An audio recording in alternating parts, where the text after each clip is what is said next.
Okay, so you are basically wanting to tell the guy that you're with that you are wanting a little bit more or you're not having your needs met. But how do you do that without coming across as needy? Stick with me and I'll tell you how.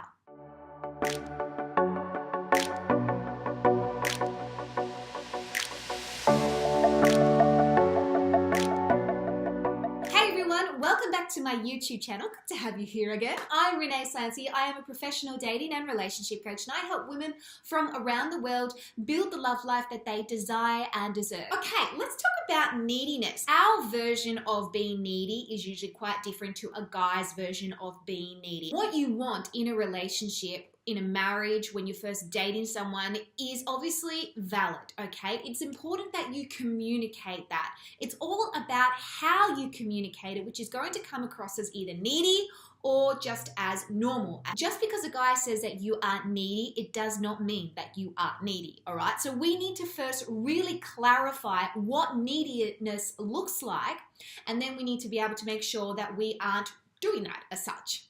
So the first thing you need to know that if you are being needy, that it's really coming from a place of insecurity. It's one thing to say to a guy, oh, I need you to give me a little bit more time and attention. It's another thing to kind of do the whole guilt trip on him and just make him feel really bad and almost emotionally blackmail him because you don't know how to be happy and whole on your own.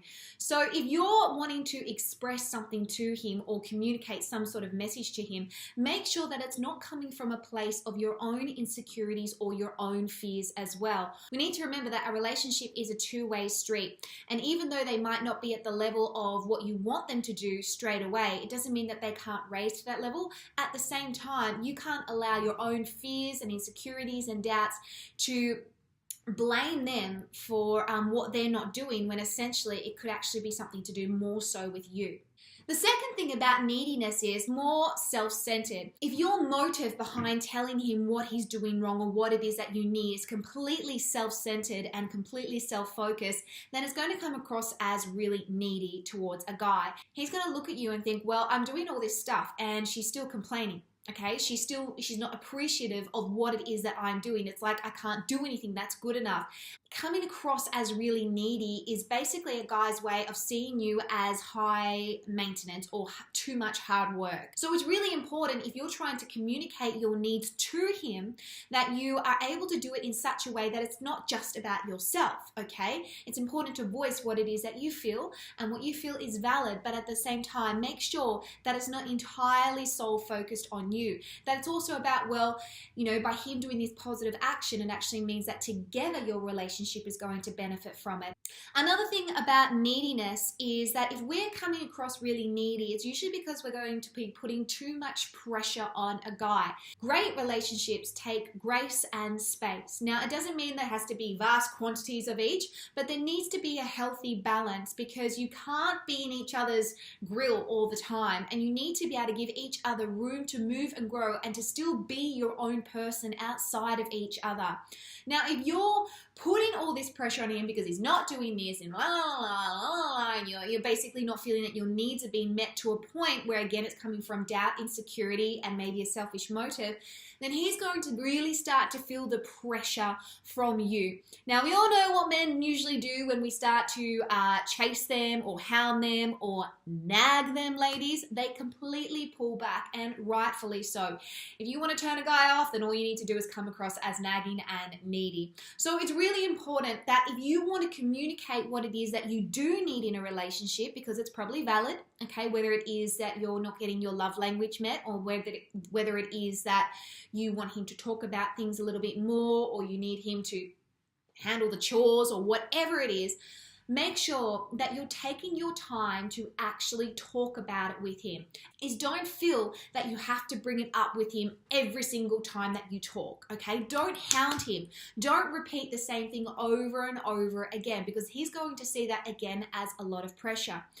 If you want to communicate about a need that isn't being met within your relationship, then it's really about bringing the subject up at the right time and obviously over time as well. Men usually receive a little bit less than what it is that we're saying. That's why it's really important to pick your words and pick your timing instead of just kind of exploding like a pressure cooker or just putting everything on him every time you see him. He's not going to feel appreciated. He's not going to feel loved or validated. And we're not going to be able to really get across what it is that we want to say because all he's going to do is want to back off. Another tip, if you don't want to come across as needy, then it's really important to make sure that you are validating what they are actually doing first. You see, when we come across as needy and we're saying, well, you never do this, you never do that, you always do that, two words we should never really use in a relationship is never and always. What he hears is, I'm not good enough, I'm not good enough, I'm not good enough. Now, the two biggest love languages most of the time for men are words of affirmation and physical touch. Go figure. This isn't about stroking his ego. All it is about making sure that you do validate what he actually does. If someone constantly told you what you didn't do, you wouldn't be motivated to go and do something nice for that person, right? It's the same with guys. If you are finding that there is a certain part within your relationship that you aren't having your needs met, then instead of just telling him about that constantly and reminding him and nagging him and telling him about all the things that he doesn't do, why don't you affirm him with the things that he actually does do?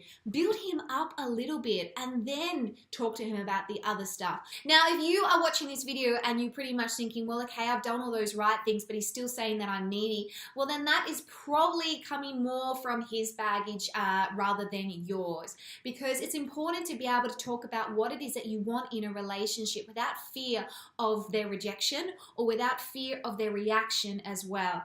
You know, we need to learn to be able to set the standard in our relationship even if it isn't accepted by somebody else, because that standard is going to help you really work out who it is that you should continue to be in a relationship with, and also what type of relationship you have. Is it toxic, is it healthy, or is it one that's growing, and which direction is it growing in? Well, there you go. I hope that helped you. Just a couple little tips. Don't forget to subscribe to my YouTube channel and turn on your notifications. I do new videos every Tuesdays and Thursdays, most weeks. Sometimes I skip it a little. In the meantime, head to my blog. I've got so much on there. It's the #1 dating and relationship blog in Australia. And until next time, bye for now.